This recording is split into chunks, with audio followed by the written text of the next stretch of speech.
digital twin. We don't know that we understand the concept of digital twin, but is there any practical example so that we can understand this digital twin? Practical example, I mean, people are developing digital twins. If you want a practical example,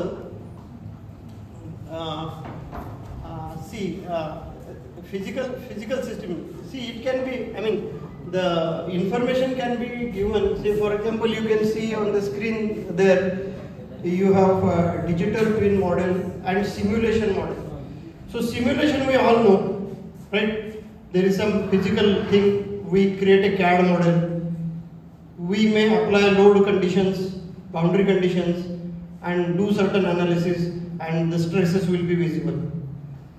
तर हे जे simulation model आहे one time असल्यासारखं आहे. For one situation one output and you get the stress analysis or stress distribution inside that model. So that is what is known as simulation model. पण digital मॉडेलमध्ये काय काय गोष्टी आहेत आणि त्याच्यामध्ये कम्पॅरिझनचे मुद्दे काय आहेत त्याच्यावरून तुमच्या लक्षात येईल की what it is. Digital model आणि सिम्युलेशन मॉडेलमध्ये तुम्ही आता इथे बघू शकता की रिअल टाइम डेटा इंटिग्रेशन ह्या criteria. So the first column is the criteria and the second and third are the comparison. What is the difference between a digital twin and a simulation model. तर simulation मध्ये काय दिलंय, simulation use predefined data sets and may not incorporate real time updates. म्हणजे तुम्ही एखादं CAD model केलेलं आहे, त्याला लोडिंग लावलं, बाउंड्री कंडिशन लावली आणि त्याचं स्ट्रेस अनालिसिस केलं. That is what you do. पण मग डिजिटल ट्विन मध्ये काय असू शकतंय, तर डिजिटल ट्विन मध्ये समजा त्या मॉडेलला काहीतरी आत क्रॅक डेव्हलप झाला. क्रॅक डेव्हलप झाल्यानंतर त्याचं deformation would be, pattern will be totally different for the same load. आणि आता डिजिटल ट्विन म्हणजे त्याचं जे डिजिटल मॉडेल आहे त्याला तिकडून सगळा डेटा यायला लागला आणि त्यामुळे त्याच्यामध्ये जो क्रॅक डेव्हलप झाला, त्या क्रॅक डेव्हलपमेंटमुळं जो additional deformation which is different than normal आहे ते त्याला माहीत झालं कुठल्या डिजिटल मॉडेलला. मग डिजिटल मॉडेलला ते फरक लक्षात आला, अरे for this loading my historical data expects that the deformation is like this, but I am getting a different pattern of deformation. म्हणजे इथं क्वेश्चन रेज झाला, म्हणजे रिअल टाइम मध्ये त्याच्या लक्षात आलं की something is going wrong. So that is what a digital twin has got. म्हणजे त्याला सेन्सरी कनेक्ट आहे. There is a sensory connect with the physical system in the real time and when something abnormal occurs this digital twin will identify that आणि तो आपल्याला prompt करेल. म्हणजे तुम्ही एखादा ब्रिज पडला, आपण म्हणालो सावित्री नदीवरचा ब्रिज पडला, अरे मग इतके दिवस कुणाला कसं कळलं नाही, काही त्यांनी इंडिकेशन दिली नाहीत का? असं काही नाही की कुठली गोष्ट अशी ऑल ऑफ ए सडन पडते, त्याची काहीतरी इंडिकेशन पाहिजे होती ना. किंवा एखाद्याला हार्ट अटॅक घेऊन जातो आणि आपण जर काल तर चांगला होता की, पण त्याच्यामध्ये तो त्याचा डेटा जो होता की नाही तो तुमच्याकडे नव्हता कधी, की what are the conditions which led to that particular catastrophic failure म्हणतो आपण त्याला. तर कॅटास्ट्रॉफिक फेल्युअर हे ऑल ऑफ ए सडन होत नसते, त्याचे काहीतरी इंडिकेशन असतात. पण डिजिटल ट्विन मध्ये आता काय होणार आहे की your sensors are also connected and their sensory data is gathered by the digital twin आणि तो कंटिन्युअसली ट्रॅक करत चाललेला आहे. Okay, so that is the difference between any other simulation model आणि डिजिटल ट्विन.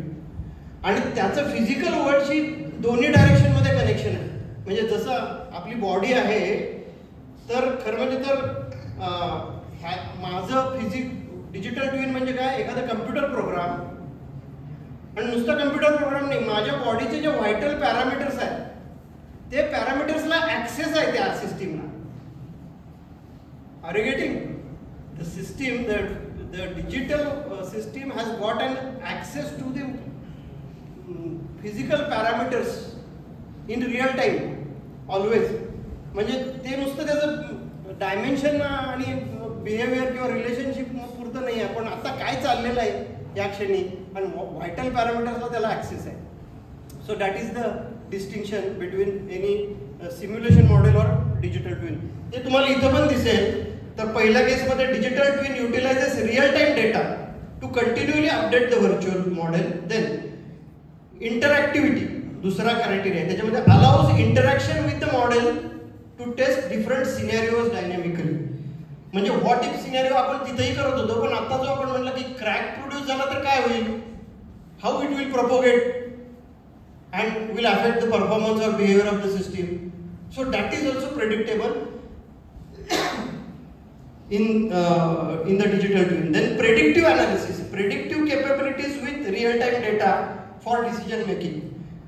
म्हणजे त्याच्यामध्ये predictive capabilities are also incorporated. कारण असं झालं तर त्या सिस्टीमचा रिस्पॉन्स आणि नंतर सबसिक्वेंट डिटोरिओरेशन आपण ज्याला म्हणतो ते काय आणि किती फास्ट होईल.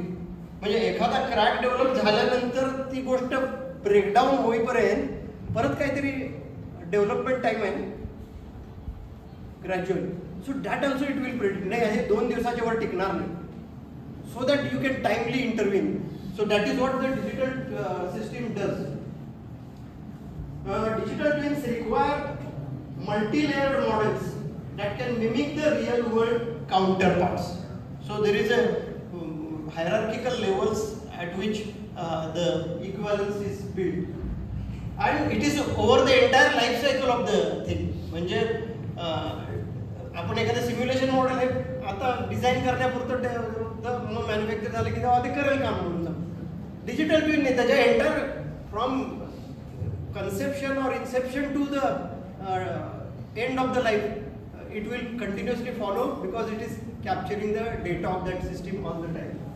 So life cycle म्हणजे digital twin maintain a continuous relationship with their physical counterparts throughout the life cycle.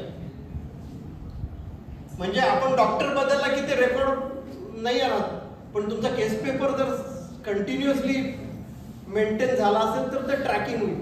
नाहीतर आपण काय करतो, गेल्या वर्षी मी बॉडी चेकअप केलं होतं पण आता 3 वर्षापूर्वी केलं होतं, पण गेल्या 3 वर्षात काय गेलो नाही. अरे मग तेव्हा माझं HbA1c 7 होतं, आता किती आहे किंवा 5 होतं, पण आता ते किती असेल काहीच नाही आहे ना, कारण मध्ये तुम्ही ट्रॅकच केला नाही data.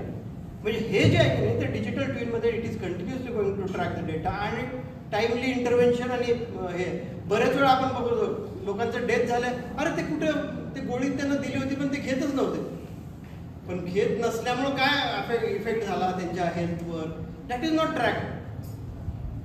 So precisely all this missing things are taken care because it is always connected with the physical world. So that way the simulation. आणि तुम्ही राईट हँड साईडच्या कॉलममध्ये जर बघितलं, मी I am going to share this particular PPT. Those who have time then can go through that, but that will throw some light on. So simulation मॉडेलमध्ये current scenario असतो, पण डिजिटल मॉडेलमध्ये past present आहे. आणि when you have past and present available, where do you have access to? You have access to future ना. कारण अरे ह्या पोराला एवढे मार्क पडलेले आहेत, पुढं काय होणार आहे तुम्हाला माहिती आहे. म्हणजे कशा बेसिसवर म्हणता तुम्ही? देर इज अ रिझन ना. ज्यानं पहिले 6 सेमिस्टर ज्याचं CGPA 5च्या वर गेलेलं नाही आहे, आणि त्याला 9 CGPA येणार आहे काय 4थ्या वर्षी नाही आहे, म्हणजे प्रेडिक्टिव्ह आहे ना. So that thing is in this particular digital twin. I hope this might have answered your question, although it was very long. Any other question? Yeah, please.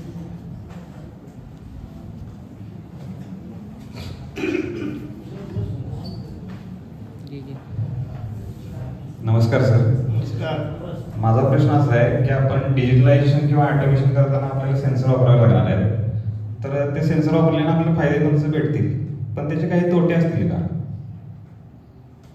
Sensor वापरण्याचे तोटे तोटे I don't see.